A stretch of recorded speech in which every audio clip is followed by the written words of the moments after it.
আসসালামু আলাইকুম। আজকে আপনাদেরকে একটা প্রজেক্ট দেখাবো। এই প্রজেক্টটা আলহামদুলিল্লাহ আমাদের সবকিছু ওকে হয়ে গেছে।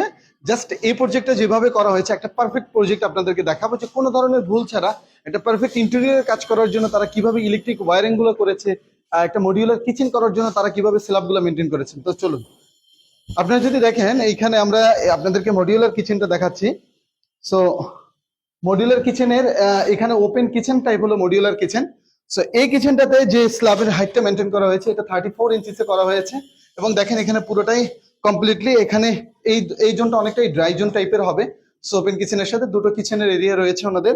আর এই পাশে তো ওনারা ওয়াশিং মেশিনের জন্য করেছে। সো এটা একটু বেশি নেওয়া হয়ে গেছে।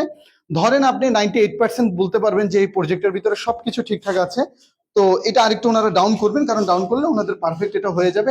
বাকি এই পাশে ওনারা একটা ওয়েট কিচেন করেছে, এটাতে ওনারা হেভি ডিউটি যেটা আছে ওটা করবেন। সো যেহেতু একটা ইনসাফিসিয়েন্ট ম্যান হাইট রয়েছে, ওই জায়গাটা আসলে ওনারা এইভাবে করে করেছেন। পরবর্তীতে উনি বুঝতে পেরেছেন যে এটা সমান করে দেওয়া যাবে, ব্যবহার করা যাবে, তাতে ওনার হাইটে কোনো প্রবলেম হবে না।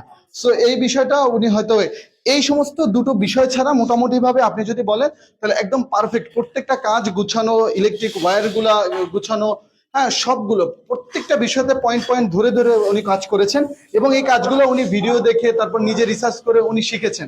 অর্থাৎ ওনার যিনি উনি এইভাবে করে কাজগুলা গুছাই নিয়েছেন। এখানে একটা পেন্ট্রি ইউনিট দিয়েছেন, এখানে একটা ডাবল ফ্রিজের ইউনিট করেছেন। সো প্রত্যেকটা জিনিস যেখানে যেটা দরকার সেখানে সেটা করেছেন। এবং আমি ধরেন আপনাকে যদি আমি লিভিং রুমের পোর্শনটা দেখাই, লিভিং রুমে আমরা যেভাবে ইসের জন্য বলি যে আপনারা জায়গাটা, টিভি ইউনিটের জায়গাটাতে ইলেকট্রিক পয়েন্টটা কিভাবে রাখবেন, ঠিক সেম ভাবে ইলেকট্রিক পয়েন্টগুলো রেখেছেন উনি শুরু থেকে। আলহামদুলিল্লাহ আমার ভিডিওটা দেখেন এবং দেখা যাচ্ছে যে উনি ওইভাবে করে কাজগুলো কমপ্লিট করছেন।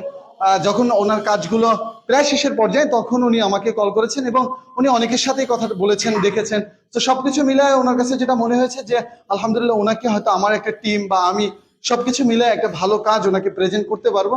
এবং সবসময় যেটা মনে হয় যে একটা ভালো কাজ যদি আপনি আমার কাছে দাবি করেন, আমি আলহামদুলিল্লাহ দেওয়ার জন্য স্বতঃস্ফূর্ত থাকি। কাজের চেষ্টা এবং কাজের প্রতি যে আগ্রহ বা যে ভালোবাসাটা আমি আমার কাজকে করি, সে ভালোবাসা দিয়ে আর কি সবাইকে ভালো রাখতে চাই, এটি হলো মূল বিষয়। প্রত্যেকটা জিনিস আমি রুমগুলো দেখতেছিলাম, লবিগুলো দেখতেছিলাম, তার ওনার প্রত্যেকটা কনসেপ্ট আমি একদম পারফেক্ট ভাবে দেখতেছিলাম। তো সবকিছু মিলে আমার কাছে মনে হয়েছে যে সবকিছুতেই উনি ওনার যে থিমটা উনি আগে থেকে থিম জেনারেট করে রেখেছেন, কোথায় কি পাবে, কোথায় কি রাখা যাবে। প্রত্যেকটা রুমের ভিতরে মাস্টার বেড বলেন, ওয়াকিং ক্লোজেট বা আলাদা সব জায়গাগুলোতে উনি পারফেক্ট ভাবে কাজ করেছেন।